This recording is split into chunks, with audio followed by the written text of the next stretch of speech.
right. Thanks so much for being here, Pat. Absolutely. How you doing, man? I guess I'm I really just doing asked you a great. second ago. Yeah, I know. It's great. Yeah. Yeah. So you're at University of Illinois now? No, I only did that for 1 year. Oh, I'm okay. like completely retired Oh, and congrats. living well, completely retired from academia, which Yeah. is like great, So I'm living in the Louisville area and just playing and, you know, doing a little part-time private teaching and that's it, but pretty mostly just playing. That's awesome. Yeah, Where it's you great. where you playing at over there? Where Um I play almost every Saturday night at a place called the Whiskey Thief in Nulu, which is one of these areas, in town that used to be industrial space, and they turned it into, hipster restaurants and boutiques, and Yeah. it's kind of the up and coming part of town, and because it's Louisville, like tons and tons of bourbon bars, and a Nice. lot of them have like within on a Saturday night, like so the place I am playing most Saturdays is they have jazz 3 or 4 nights a week, and within like 2 blocks of there, there's like 4 or 5 other clubs that have jazz at least a couple nights a week. Oh, So wow. that's kind of hip, On Saturday night, all the musicians, it's like old days, like old school. On Saturday night, all the musicians go to the club across the street to check out the band when we're on our break, and Oh, that's that great. that feels really great. It's like a pretty hip scene right now. Yeah. That's great. I just moved to Lafayette and there's not many there's not a lot here. Yeah, I'm so happy because I grew up down here, but I moved away when I was like 24 or 23, whatever, and Yeah. it's so much hipper than when I left. Of course, that was 50 years ago almost, but Yeah. man, it's a pretty happening, small city scene. There's a lot of cats that can play, and there's a Mhm. lot of non-musicians who seem to support the music. It's great. Yeah, That's odd. Yeah.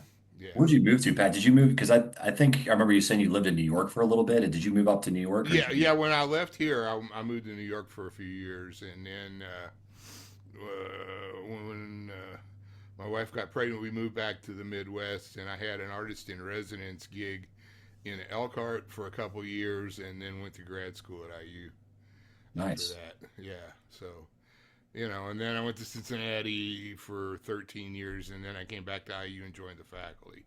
I love So, Cincinnati. I did every summer for undergrad. I did a workshop yeah, over there. And I love that school. like the classical guitar one Classical guitar, yeah. Claire Callahan. with Claire. Yeah, sure. She's awesome.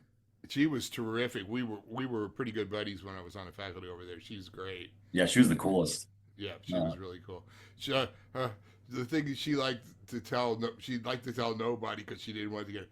When she was teaching, I forget where it was. It might have been Yale when she was working on her oh grad school wow. degree. I didn't know she went to She Yale. she taught guitar lessons to Meryl Streep. Oh, really? Yeah, like Meryl Streep took classical guitar lessons Wow. from Claire. Wow. That's awesome. It's great. I know it's one of those things. Perfect. Right. Yeah, cool. Well, excellent. Yeah. So anyway, that's been the journey. So now I'm back in the Louisville area where I started. Yeah, After like, full gosh, circle. I moved away in '78 or something. So to come back it just feels crazy and good in ways I didn't expect it to feel. So it's cool. Yeah. That's one of the things I wanted to ask you about, Pat, was like your musical development and Hmm. how you got into playing and did your parents play music or did you kind of like No, not at all. really? That's interesting. My dad was playing professional baseball, Oh, and got really? drafted in World War II. And after the war, he just wanted to come home and marry mom and you know Yeah. get a day gig and start like a normal person life. So nobody. Mom played a little piano, but not really. I mean, she took piano lessons as a kid, and Wow. but nah, I always loved to listen to music, and I sing when I was a little kid, and so in fourth grade when we could start band, I thought I wanted I thought I wanted to be a drummer because that was like right when the Beatles were were hitting the scene, and the Beach Boys were big, and Yeah. I thought, and the Motown thing, early Motown, and I thought, man, I like the way those drum. I want to be a drummer, and I went to the band director in the little elementary school band, and he said, "You're too smart to be a drummer. Oh, You'll get bored with what we have drummers do in school band." yeah. Wow. So I thought, okay, well, I want to be a saxophone player. So Hmm. I went to the music store, and the only horns they had for rent were tenor saxes, and I was still so little. I was like 12, or gosh, no, I was like 9 or something. And so my hands weren't big enough to play tenor. So he said, "Well, we got this cornet," and so it was like I backed into playing trumpet, and then right after that, like Al Hurt was kind of big, and then Herb Alpert and the Tijuana Brass hit, and I thought, okay, well, this is cool. Yeah. So the first time I ever put together a band was for the seventh grade talent contest, and I got a book of the scores of the Tijuana Brass tunes, and with the help of my band director, I wrote a few of them out for my little buddies in junior high band, and we played them on the junior high talent competition. Wow. And it was so that's the first time I ever put a band together. First time I ever tried to write out parts. Yeah. You know, Wow. and so we played Spanish Flea and Tijuana Taxi and all those Herb Alpert things, and Mm. the uh, the other trumpet player was this guy David Rogers, who was my buddy all through junior high, high school, undergrad school, and we moved to New York near the same time. And he's still there. He played Broadway shows for 40 years and Wow. just recently retired from doing shows, but he still plays different stuff and subs some. But I mean, he played like a decade on Spam a Lot. I mean, he just Mm. did all these Broadway shows in New York for years. Wow. He was Yeah. like my best buddy back then. But That's so cool. when I was in so so when I was in seventh grade, and I put this little Tijuana brass band together, and one of the other kids in the band said, "Well, my piano teacher wants to know if we'd want to come over and play our tunes for him before we go audition for the talent competition." So I did. Well, it turns out his piano teacher was Jamey Aebersold, I was who going to ask you how you got linked up with and him. so Yeah. Jamey had just finished his master's at IU and moved back home here to New Albany, and I live like a mile from him now, Wow. and so we went over and we played our Tijuana brass tunes, and he made some suggestions, and then afterwards he reached out to some of our parents and said, "I'm going to put together a couple of groups of people and try to figure out how to teach jazz." Mm. And because his first play along and his first book he wrote was his master's thesis at IU. Did you study classical? Well, jazz wasn't available at that time. He's the first person to be allowed to play jazz for half of his master's recital. Wow. That's And the like, first time anybody played jazz on a recital at IU. But he did I think it was like, I think it's still technically in the catalog. They had a master's degree for 3 woodwinds. The idea that you'd mm, be a wood, but you couldn't major in the saxophone. But if you majored in that, you could do mm, flute and clarinet, the standard doubles, and then saxophone. So gotcha. that way, but he studied saxophone the whole time on the side. But his lessons at IU on saxophone were with the bassoon prof, Oh, which okay. is really out, Yeah. because they Huh. hadn't hired even a classical sax teacher yet. Wow. Yeah. So that was so anyway, he moved back here with his wife. They got married in grad school, and she worked for Jamie's dad in the florist. It's just now that business has left the family. They sold it to somebody else, but for three Mm, generations, Aebersold was the big florist here yeah. in town.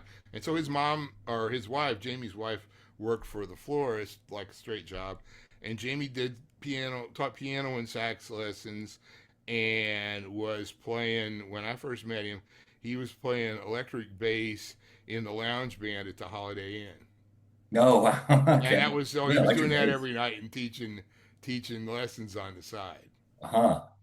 He, Interesting. yeah. As a talented guy, wow, that's a Oh man, yeah, and he played a little bit of everything. I think brass are about the only thing. I mean, like even on guitar, he could comp and play super hip voicings. He just couldn't solo. really wow. He'd actually like really learned all the hip voicings and could really Wow. comp. That's a lot of work. Yeah, just that. Yeah, I Yeah. mean, it's amazing to me because I would have worked on soloing first, if it were me. But like Yeah. he wanted to learn the harmonic language somewhere besides on the piano, so that's what he did. Wow. Yeah. Yeah. You can So, get lost in that stuff. I'm still learning some of that stuff. oh my gosh, yes. So so that's how I got into this music because then, so every Saturday, me and a bunch of my buddies who were anywhere from 9 to 16 years old, we'd go over to his house Saturday morning and play for a couple hours, and he'd give us uh, copies of lead sheets to take home and work on for next week, and Mm. showed us what scales were and all that stuff, and we let us borrow a few every week, a few records, take them home, listen to them, bring them back, take home a few more next week. Yeah. So that was, and it's funny, the drummer I'm playing with now, who's not almost my age, he's in his mid or late 60s. I think he's in his late 60s now, I guess. But like he was 9, he played in that group, and I was like 12 when we started. We were 9 and 12, Oh, wow. which is crazy. And now we're back Wow. playing like a couple gigs a week, Oh, that's awesome. which is like with and we lived in New York at the same time, and he played Mm. with a bunch of heavy cats and moved back here at one point to take care of his aging parents. I think he was an only child, so he Mm. moved back here to deal with that and just never left again. He's working all the time, but I mean, Joe Henderson kept trying to talk his dad into letting him drop out of high school when he was 16 and go on the road with him. But as soon the day he graduated, he went out with Joe and he played for years with Gary Wow. Burton, and he played with Stan Getz Oh, and wow. He's playing a with all bunch the, of heavy cats, yeah. And now he's here, and I get to play with him again, and it's so funny because we have all these, and the tenor player I'm playing with in the band that I play with Saturdays was my roommate in New York in the late 70s. Oh, wow. So, and same thing, he moved back here. He was a single dad, and he moved back here both to help take care of his dad and get his mom to help him with the kid, when his wife left him. And so, it's like, it's old home week because these are all these cats I learned to play with in the 70s, mixed in Yeah. with some other folks, and now we're all back playing again. That's awesome. Yeah. Yeah, it's fun. It's really great, and That's it's a real pretty happening. creative and good audiences, and yeah, I'm happy. Yeah, I'm digging it. That's a great scene to grow up in. You got Jamey Aebersold over there, and then that drummer's playing with Joe. Where's Joe Henderson from? Joe was originally from Lima, Ohio, Oh, wow. and Okay. I didn't even realize. and I'm from Ohio. I yeah, didn't even know that. yeah, he's from Lima. He was one of 14 kids, Wow. and his younger brother Leon also made some Blue Note records as a sideman, was a tenor Wow. player, but Joe went into the army, I think during Korean War maybe, and Mm. when he came out, he went to a couple of different HBCUs and ended up in Detroit on that scene because that was a strong local scene, and moved to New York from there. So that's kind of how Joe got through all that. But Detroit was also close to Lyman, so he could stay in touch with his family and all that. Yeah. Yeah. So that's a whole thing. So yeah, Yeah. cool. And then you went to, so where'd you do your undergrad at, Pat? Did you go to, Oh uh, well, this is another crazy. Oh, and you know who else was around here a lot because he'd come home to to clean up, and then he'd go back out on the road and play, and then he'd fall into alcoholism again, and he'd come back home, and mm. it was Jimmy Rainey. So I got to hear Oh, Jimmy wow. a lot when I was a young Wow. guy, and play Yeah. some with him sessions at Jamey's and go hear his little trio gigs and stuff, and then he'd go out on the road, and then you know 6 months later, he skipped out on a tour when he was in Japan or Europe or something, and doesn't even know I got there, but somehow he was back in Louisville and Wow. back with his friends, and they helped him clean up, and he'd get himself together and go back out. Yeah. you know. Wow, So that nice. was great to be able to hear somebody like that. I didn't even know how heavy he was, and how Yeah. internationally respected he was.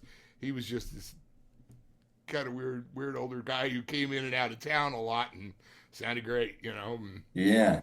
so that was cool. Yeah, that's awesome. Wow, Yeah, that's a cool environment to grow up in. yeah, it was, and it's still a cool thing. So I okay, so here's the so when I was in high school, I decided, partly from being exposed to Jamey and all these people, and Jamey would like sneak me into clubs so I could go here. I mean, I think one of the first people I did hear was Joe playing with Louisville, Wow. like a local rhythm section. He was doing one of those kind of tours, and Yeah. heard a bunch of other folks like that, and I thought, oh, these are some of the coolest people I've ever seen. They're so unlike my parents and the people I know. I really kind of want to figure out how to get a piece of that, right? Yeah.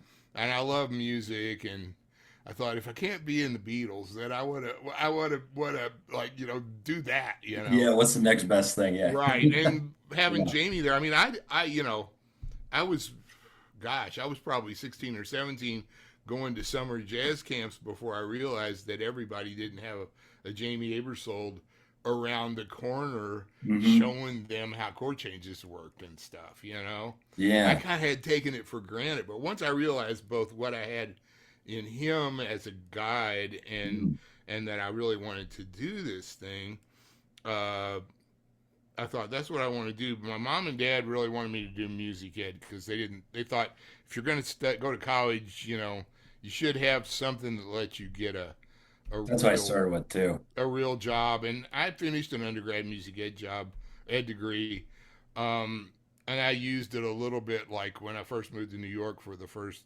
6 or 8 months, I substitute taught, Yeah. until I got into a situation that was like, It's tough. it was That's just a a tough. horrible situation. And I Yeah. thought, don't call me again. And, I'm getting enough gigs now. I don't have to put myself in that Sure. circumstance, right? Yep. I was I was they asked me to substitute teach, and I'd only done music, and they threw me into the PE class in a school for kids who were discipline problems. Yeah. You imagine what magic that was, Oh right? man. So, I've you heard about know, schools like kids have ankle bracelets at the schools. right. Yeah. And this is before metal detectors, so God knows Oh, who's yep. folding, right? Packing. But yeah. So at before there were Jamey's camps, the thing that eventually turned into Jamey's summer workshops, I went to those starting in like maybe ninth grade every summer. And at first they were big band camps, and then they became combo camps, and that's where I met David Baker Yeah, I was gonna ask first. about him too. And was following Jamey to the summer workshops, and so at that point, like I graduated from high school in 1973. Hmm.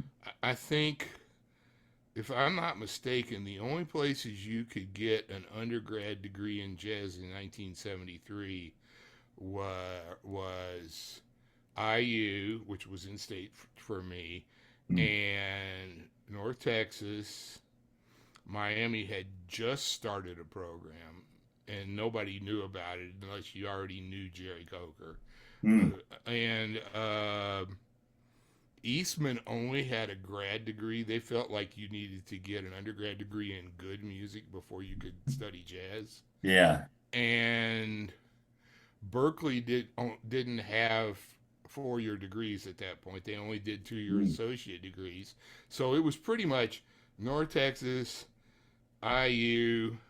Those are all great schools though. I mean, but there weren't many. I mean, Yeah. Cincinnati had an undergrad, Hmm. and Morehead State, I think, in Kentucky. Hmm. Okay. And I think those are the only ones in the country, Wow. to my knowledge. Yeah. And so I thought, well, I'm going to go to IU, and I can get the music ed degree and also maybe do a double major or stay with David and play in the bands, and Yeah. study with William Adam, who was a great trumpet teacher. Taught a lot of my teachers when I was a kid, my trumpet teachers.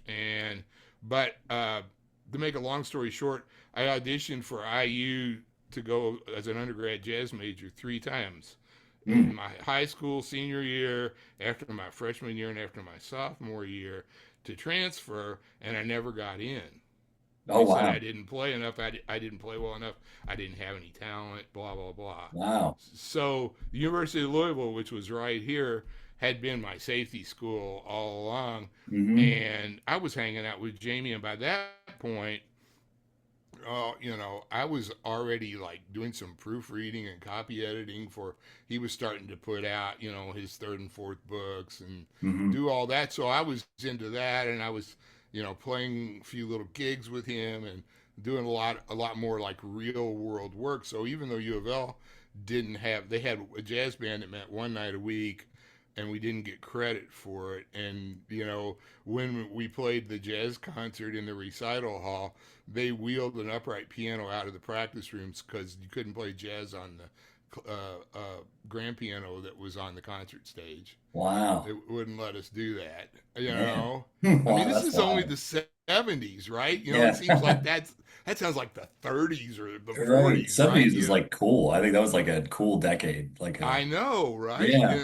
But like as far as school jazz education goes, it just Wow. wasn't really a thing yet anywhere. And since I couldn't get into IU, and I couldn't afford to, the only way I could afford to go to U of L was, that I got a scholarship and I could live at home through most of 3 of those 4 years with mom and dad, so that Yeah. I could save my money. So That's what I I did. played a lot of gigs and saved my money, stuck around one more year and taught part time at a couple of small colleges, and then moved to New York. So Nice. yeah, Cool. but it's like the fact that IU told me 3 times that I wasn't good enough to go there And then always you end struck up me as teaching ironic because I eventually did my master's there at the age of 28, and I in ended up Godfrey. being there to teaching there for 26 years. So I Yeah, just think the irony of that is fabulous. that is, yeah. It's better to be stubborn than talented. Yeah, that's interesting. That's like you're closing some loops in your life because yeah, you didn't get into the jazz program at IU and then you're teaching, and then you're Yeah, coming back home and gigging in your scene and right. connecting with other, yeah, that's It cool. really is fabulous how you can go home again and it's not the same place. It's much cooler, right? And that Yeah, happened both with going back to Bloomington after not getting in and coming yeah, here, especially now at that's interesting. 68 or when I got here or whatever. It was great. It is Yeah. fun. Yeah. So how did you, maybe you said this, but you mentioned David Baker. I was just curious about like your relationship with him. I remember before I went to IU, I sent an email to him because I wanted to get composition lessons. Just like get a couple because I just heard everyone speaks like really highly of him. So I was like really curious. And then he passed away not long after that. And I'm like, oh man, maybe my email was the one that sent him That over. was it. That was the tipping point, That right? Yeah, just yeah, yeah, did yeah. him in. Too much work. Right. Well, so like so following. I mean, obviously, he had mentored Jamey and a bunch of other folks around here that I met, and then when I started going to those summer jazz camps before I joined the faculty, which I joined the faculty when I was right before my 21st birthday. It was the first time Oh, I wow. taught at one of those. But like pretty much all through my teens, up through 20, the age of 20, I Hmm. was going there. And so a lot of the people that I still know, and some of them have passed and gone on to the great jam session in the sky now, but like I met so many people there who were fellow students, and it's like the first time Pat Metheny met Lyle Mays and Danny Gottlieb in a combo at one of those camps. They Oh, were all really? students, yeah. Wow. And so, uh, I know Dave met Joe Henderson. He was in Joe Henderson's combo. right, Yeah. exactly. And that's where I first met Dave. Yeah. And, it's like, and I got to eventually, like, I joined the faculty, like I said, and I got to hang out with Woody Shaw and Randy Wow. Brecker. I mean, trumpet wise, and Tom Yeah. Harrell, and I mean, it was amazing. But Yeah. and Dave was a student first, and eventually a teacher there, and Jack Peterson, who taught so many Hmm. people, Yeah. who Corey and Christiansen, I good think. Mick Goodrick, and were Yeah. these guys taught at the camps, Wow. and Jerry Hahn. Do you know who Jerry Hahn is? I don't know Jerry Hahn Oh now. man, you look him up Yeah. because in a lot of ways he's an original. There's like a lot of stuff other cats do now, and he was like a super heavy player. He Hmm. was in one of the first Gary Burton bands that kind of verged on fusion, Okay. and then he did this kind of almost bluegrass jazz fusion band for a while, etc. But he pulled himself off the scene because he had drug and alcohol problems, Yeah. and he just moved home to Wichita, Kansas, and raised a family, and was just like a local guy who was super bad, He's Yeah. a yeah, but so that's an That's interesting. interesting guy to look up. He's killing. Yeah. So anyway, it was fabulous. I got to hang out with Joe a bunch, and Yeah. He's my all that. favorite composer. I think Oh, Joe Hunter's is my favorite composer, jazz composer oh, for sure. absolutely. I got He's to up hang out there. with Liebman when all these guys before I was ready to be their peer, but because we were on the faculty together, I was like, we're flying to Australia together and like Wow. exploring Sydney and all this crazy stuff. That's wild. Just Yeah. it was a wonderful opportunity. So that's how I met David, and so when my wife and I we got pregnant and we left New York. And we thought the academic life, it's probably time now to go do. Uh, Back then, if you got a master's and had some experience and some connections, you could get a college gig. They were starting to pop up, right? Yeah. So I thought, well, it's time to go get a master's. And so I talked to David at one of Jamey's camps, and we played together a lot at those camps in the early days. David and I were oftentimes paired together to play, and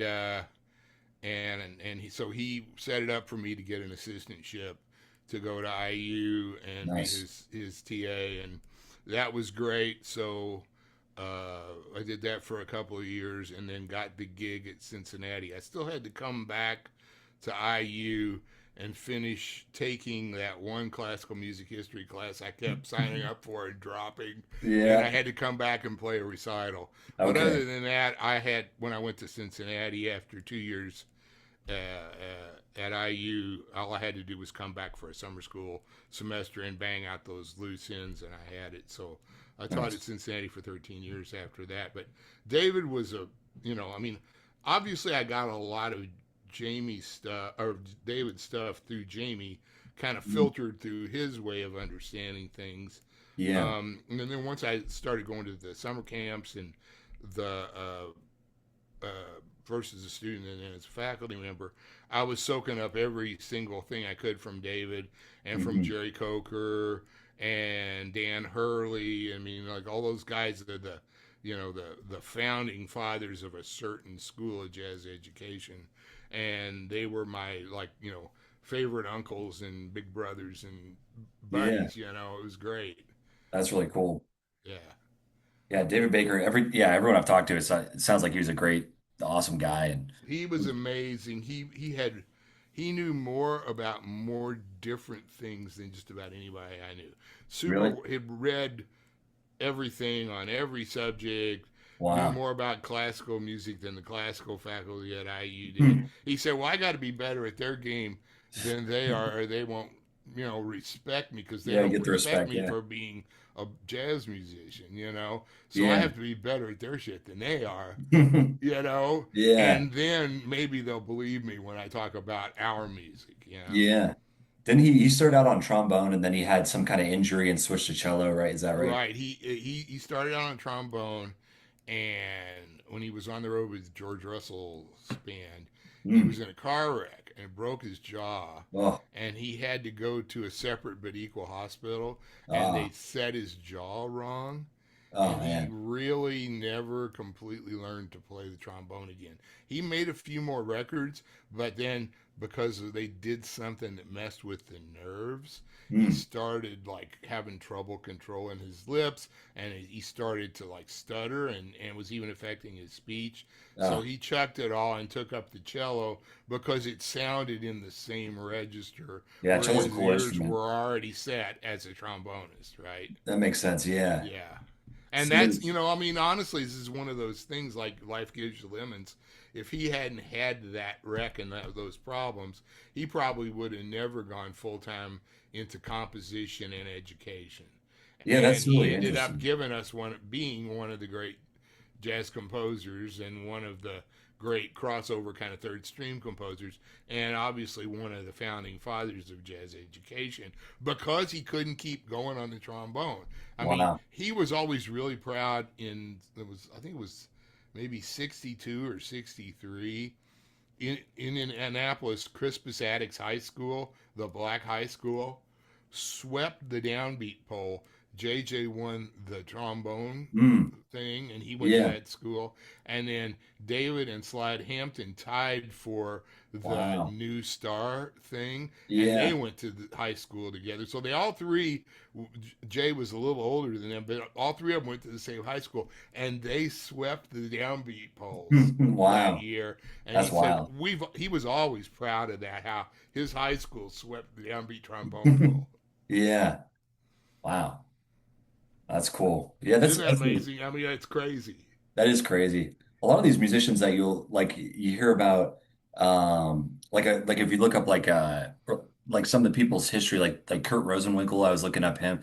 He went to a high school that for the arts, I forget was that in Philadelphia somewhere. Hmm. And I think he went to school with like the drummer for the Roots and like a bunch of musicians that are like really successful now. And it's interesting how that it seems to be like so every now and again, maybe you get like one musician that's really, really good, and they're kind of an outlier. But it seems like there's like these they kind Yeah, of groups, you know? and sometimes it's in a school, and sometimes it's just in a community, Mm. Hmm. because like even old days in Indianapolis, not everybody, or in Detroit, not everybody went to the school that most of them went. Like Freddie went to a different high school than Mm. all the other jazz guys, but he hung Yeah, around with them all and went to the jam sessions, and so they ended up all being in a pack and coming up together, and you yeah, know, uh, so but the idea that little cohorts form of hmm peers and also then of mentors that hang out with those younger cats, that's a big thing. That's an important part of making a scene, and that doesn't happen mm in nearly as many places today as it used to.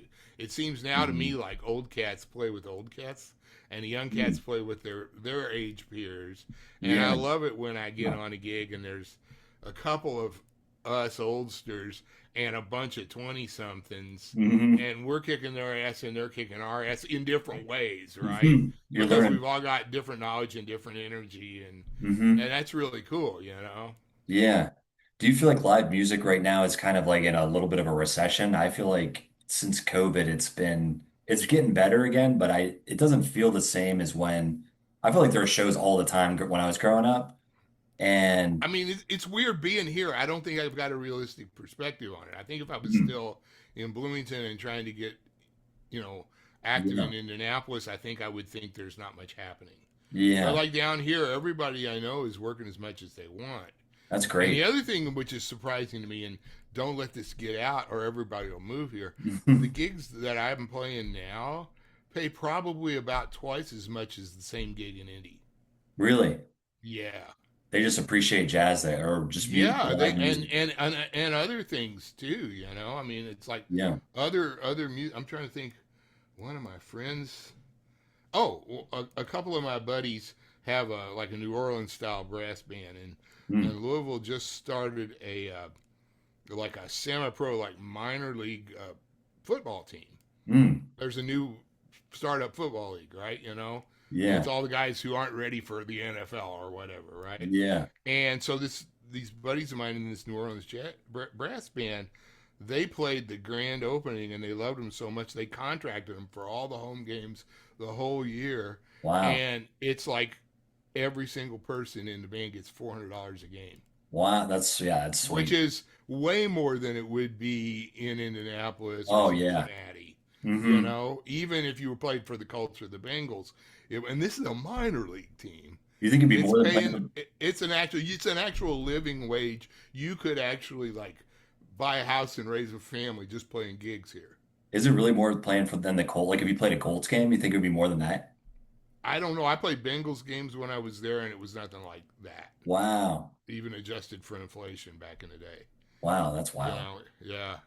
That's And cool. so, you know, my little we Saturday night. Okay, so we get we get the kind of money that I used to get to play like weddings and stuff when I was living in Bloomington, right? Mm. Like, Yeah, that's great. and it's a six-piece band, and all through the month of March, all we did, we decided we were going to do Monk Madness for March Madness. So Nice. we played all Monk for the entire month and Man, made nice. a couple of bills a piece for a six-piece band.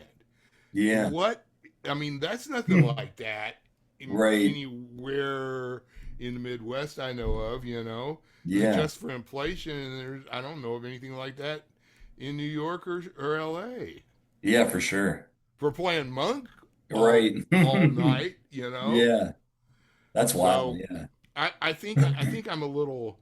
I suddenly have not a realistic perspective because this is That's good. at least temporarily, at least for now, it's a thriving scene, and That's awesome. I feel like I accidentally like just I came down here for the granddaughter and fell into like, and I'm retired, so if I play Hmm. 2 or 3 gigs a week That's with like good perfect. players, and I'm playing. I mean, I basically only play like small group jazz and occasionally a Latin gig and 2 or 3 big band gigs a month. That's it. I don't Yeah. have to go do, jobbing stuff or, Sure. and Yeah. yeah. Or So worry about making a living or yeah, trying to make right, money. right, Yeah. right. Because I mean, Hmm. I did my 40 years at academia, and I've got a Yeah. nice little nest egg, and Yeah. I've got a few private students, and so if I can, make a few $100s a week playing stuff I love with good players Right. who are nice people, man, I died and gone to heaven early. You know? Right.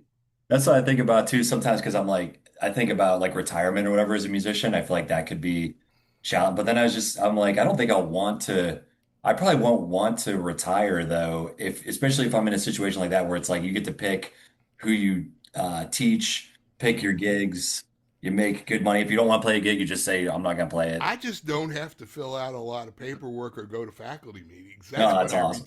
That's what I retired from is Yeah. dealing with academia.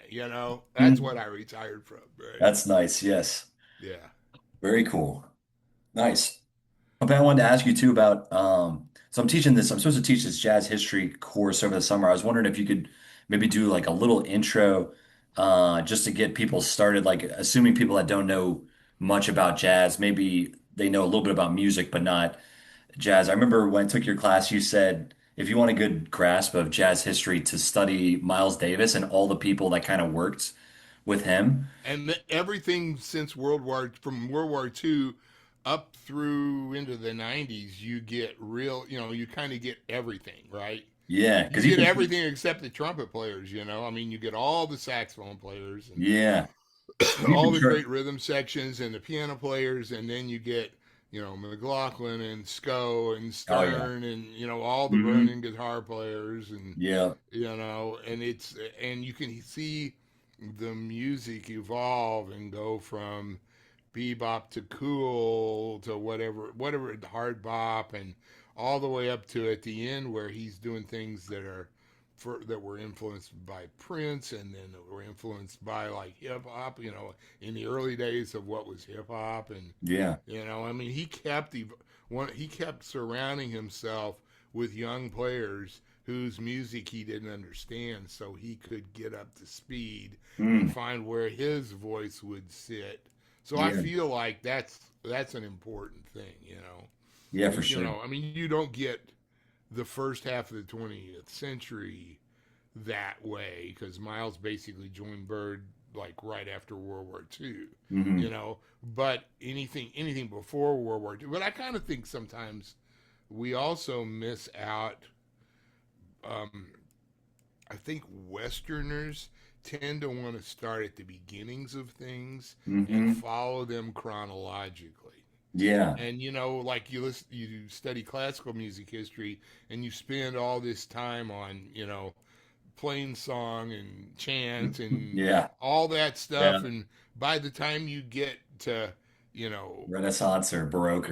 someplace where there's actually chords or Yeah. instruments that are very much like what we play at all Yeah. now, Like hundreds of years. you've already completely lost heart. You spent a semester or more on that pre-music, early music, and then Yeah. we chug through, and if you're lucky, the last 6 weeks of the last semester of music history, if you take a long sequence, you Get to finally Stravinsky or get to something. the 20th century, and you Yeah. get to stuff that sounds like what you would be interested in, or what you would use if you were doing film scoring or Right. whatever, and you spent all this time on the Renaissance and before, and Right. I feel like jazz musicians do the same thing. We spend so Mm. much time talking about New Orleans in the 19 teens and 20s and Hmm. 30s, that by the time we get to them, and plus with jazz, you're studying. You usually don't have scores or anything to, and definitely not like transcribed solos, really. But you're studying the recordings. Well, the Hmm. recordings of everything before the 50s sound like crap. Yeah. And so if you've got somebody who's not already motivated to learn that early jazz, and you start them Oh out yeah. with something that was recorded in 1918, Hmm. they're not gonna No. it's not gonna hold their interest at all. No. I always I don't think thought, they like, get it. well, so my jazz history, I mean, I didn't have a jazz history class till I was 28 and was David's TA, and finally took a jazz history class that I was the No. TA for, in Yeah. grad school, right? Wow. But I knew a lot of jazz history because, like I feel like when you're self-educated and you're learning from the street, Hmm. it's like you figure out, like, who's gonna hire me. Well, it's guys a generation older than me, so how can I play what they want me to play? Mm. Which means, like, if I'm coming up in the 70s, I'm going to check out 50s and 60s music, Hmm. Yeah. and figure that out. And then and so that's kind of what you do. And then the other thing is, you find whatever it is that sort of catches a young person's attention. And if you never play them anything from this century early, like, but some of that might really light them up, right? Hmm. If you played them some music, I don't know there's a lot of different kinds of music that people kind of call jazz right now in the Yeah. last 25 years, but some of that is going to light a young person up, and that's kind of what happened to me. So I like fell in love with certain things, and so while I was trying to learn from the recordings and the tunes that Jamey wanted me to play on Saturday morning when I was a little kid, and I fell in love with free jazz. Was the first jazz I loved. So, Mm. like, I'm listening to Ornette and Don Cherry and Oh the Art yeah. Ensemble of Chicago and Pharaoh Sanders, and then I'm like radiating out from there, from free jazz, and Yeah. working my way backwards through the history of the music. That's I didn't interesting. listen to anything before World War II until, maybe a year before I moved to New York. I'd never Wow. heard any of that at all. The only Louis Yeah. Armstrong I knew was Hello Dolly, which had been a top 40 hit, you know. Hmm. And so, I mean, I didn't know any of that stuff, and Yeah. nobody of my generation did. Hmm. You started with the more recent things and the things that would get you employable. It wasn't this, you got to start in New Orleans and you got to learn Louis Armstrong and Duke Ellington, and you Yeah. know and like, if you really did that, it would be just like going through the classical music history thing. You finally get to, like, Mahler or Ives, or Hmm. the Yeah. people that, like, I actually really really really love in classical Hmm. music, Oh yeah. like that was like a guilty pleasure. School didn't get there until you're almost at the end of the last semester. And Right. I'm thinking, why do we spend all this time on madrigals and plain songs when we could have been like starting with Haydn and Mozart or starting with Beethoven and coming Mhm. forward to the stuff that actually sounds like the music I want to make? Yeah. Yeah, for sure. I will say I do now have an appreciation for like Josquin Dupre, like his some of his like sacred. I listened to stuff recently. Absolutely. I used to be like think that that stuff was kind of lame or whatever, but now See, I I listened to it dig recently. all of It's that beautiful. now, just like my ears opened up to Lewis and Big Spiderback and Yeah. all that early stuff. But I kind of got into that as a scholar first before I Mm. got into it as a player. And Yeah, I for sure. always loved American history. Mm. So to like figure out where the different jazz styles and periods and things nest on a timeline that's synchronized with, oh, here's the invention of the automobile, here's World War One, here's the end of prohibition. Well, how does that sit Influence with the the way the music and music changed and all that? mhm. Then that made the early music like light me up more. I remember when I was thinking about going back to the summer before I went to IU for my master's degree, I was a guest soloist with a high school band that toured Europe. Mm. So that was cool because they paid for me and my wife to go to Europe, Yeah. and all of a sudden I'm cramming for the music history class, so I don't have to take the makeup classes because it had been years. I mean, like it had been 7 or 8 years since I'd taken a music history class, and I didn't pay any attention then beyond what I had to Yeah. do to pass, right? Yeah. But all of a sudden, we're in Venice, and there's the cathedral where Gabriele wrote his Oh music yeah. for, Wow. and you're standing outside, and you walk in, and you see, oh, there's a choir over there, and there's a choir over there, and they're going back and forth. Now all this crap makes sense, but Hmm. it didn't make sense, and it didn't sound particularly interesting to me until I could contextualize it and kind of Mm. contextualize it even experientially. And Yeah, I think that's a big deal. for So sure. I feel like that's where YouTube can help with jazz history, right? Mm. Because if you're gonna teach them swing and you're gonna teach them Duke Ellington, show them videos of Duke Ellington playing for a floor show or of a bunch of young people dancing to Duke Ellington and what that must have been like in 1939, and see Hmm. if you can't like put on some of that vibe, Yeah, for sure. you know? Yeah, that's interesting. Hmm. I mean, it's impossible because the day you finish the book, it's already outdated. But I always felt like it would be really fantastic if somebody wrote a jazz history book and then flipped it around and started the timeline at now and went Mm. backwards and Yeah, traced the evolution from what we have today yeah, through the things that produce that and develop that and influence that, and then the influences of that, and then the influences of that, and go all the way back mm. as far as you could.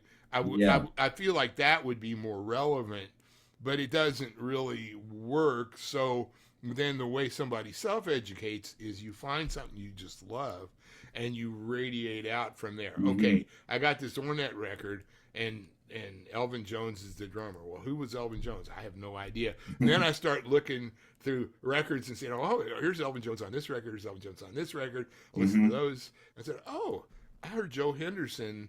Well, Jamey took me to hear Joe Henderson. Here's a record with Elvin and Joe Henderson.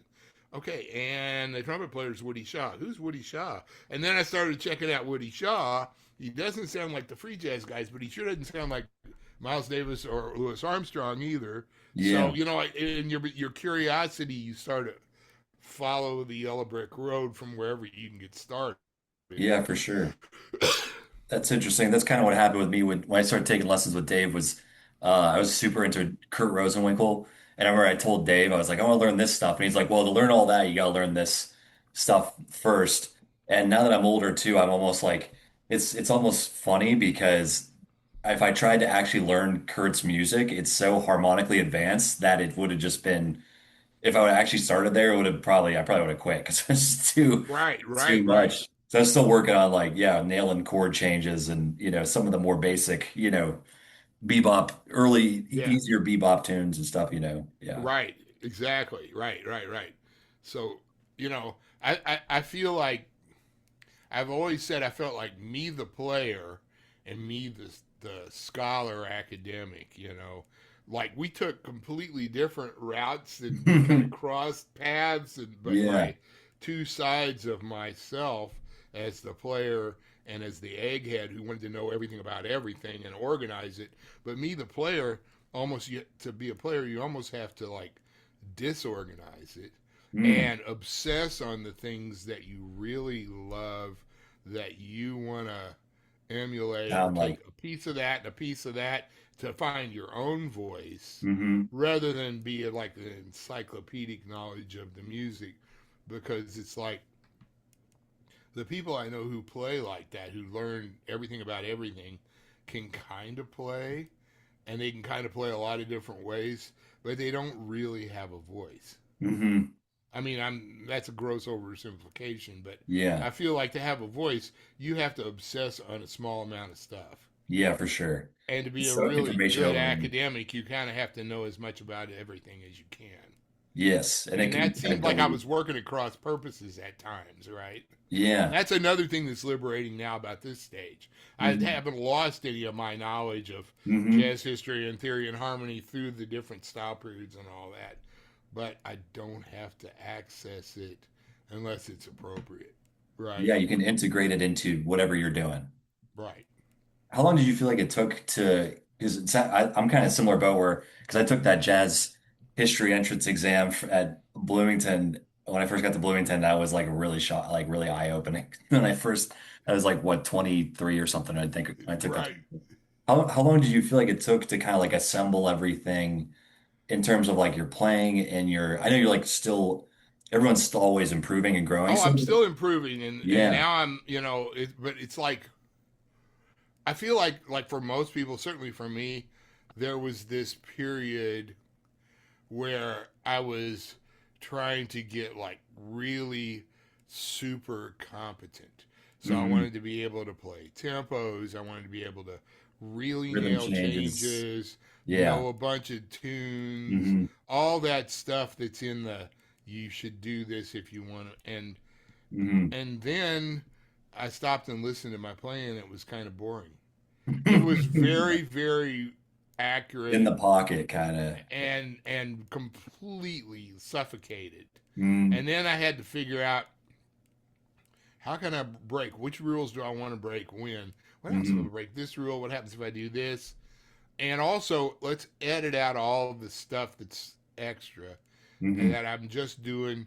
Like I told the lady that I played a big band with, and she's taken a couple of improv lessons with me, and she's a great trumpet player and an okay jazz player. But I said, when you solo, Dana, you don't have to prove to me that you know your scales. I know now you know your scales. You're a 30-year-old grown woman who can really play. So why don't you just play what you hear and feel? And Yep. the fact that you know your scales will come through without you trying to prove it. You're not on the jury anymore, right? You're not keeping Yeah. jury. And I Right. feel like that's something we all have to do Yeah. is, you know, Try and cram in that third mode of the melodic minor scale or something. right. And okay, Yeah. you proved to me you know that now. So let's just let's Right. just blow that off and just play what you hear or play what you feel. And if you don't hear or feel something, don't play anything yet. Wait, you Yeah. know. Yeah, for And sure. that is the lifelong quest. I feel like until I was at least 40, I was trying to learn how to really play everything and really nail it.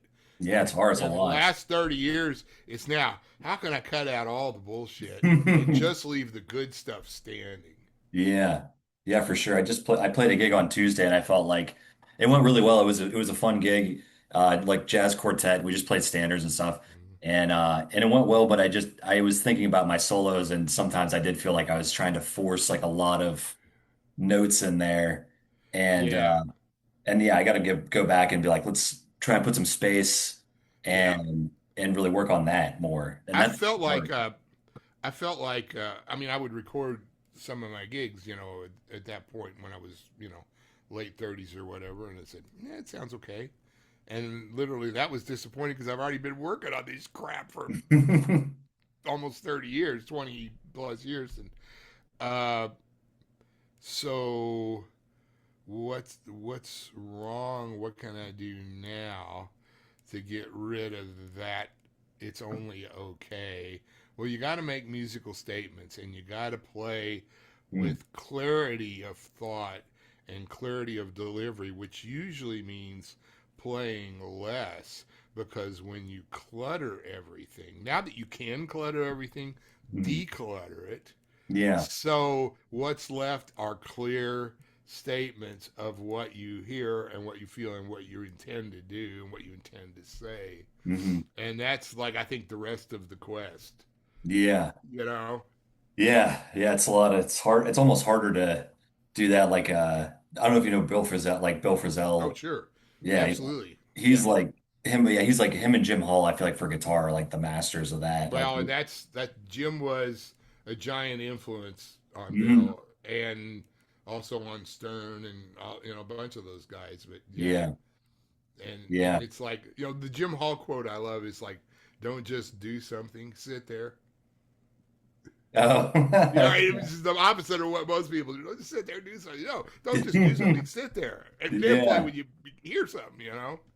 Okay, that's interesting. Yeah. Hmm. Yeah. And guitar, it's even harder because you don't even have to breathe. You can just No, like let your fingers wander up and down the neck, you can just keep playing like, going. Yeah. Dorian scale vomit, and Yeah. It's worse if you're nervous because you just keep going. It's like, yeah, you just keep going. But yeah. Well, Pat, thanks so much for your time, man. I really absolutely, man. appreciate It's it. really great to see you and really great to talk to you. Yeah, for You know, sure. Yeah, you'll have to let me know if you're playing gigs up in Indy or so. I still drive through Indy and yeah, it'd be great to see you and and if you ever get down here, like send me a note in advance and we'll yeah, that'd be see awesome. see what's up. Yeah, Check out the there's one scene. guy down here that I think everybody needs to hear. Guitar player is Craig Wagner. Do you know Craig? Oh yeah, yep. Yeah, he's killing. He's finger style too. He does a lot of finger. He does the whole finger thing, but then Yeah. harmonically he's got all the modern stuff and plays lines and Does he have a seven string? He has a seven string, right? yeah, right. And Yeah. he does the finger picking and all Yeah. that, so he can play fast and but clear and Hmm. clean, and he's a great player and a really good dude. Yeah, I think Brandon Coleman's down there too. yeah. Uh, He was down here for a long time. I think he's in Cincinnati now, but oh, that's right. he Yeah. still comes down a lot. But Okay. Craig is definitely the local guitar legend. Yeah. Yeah, it's great. Very cool. Awesome, man. Good to see Thanks. you. Thanks so much, Pat. Yeah, good to see you too, man. Bye, Mike. Stay in touch. Okay, sounds good.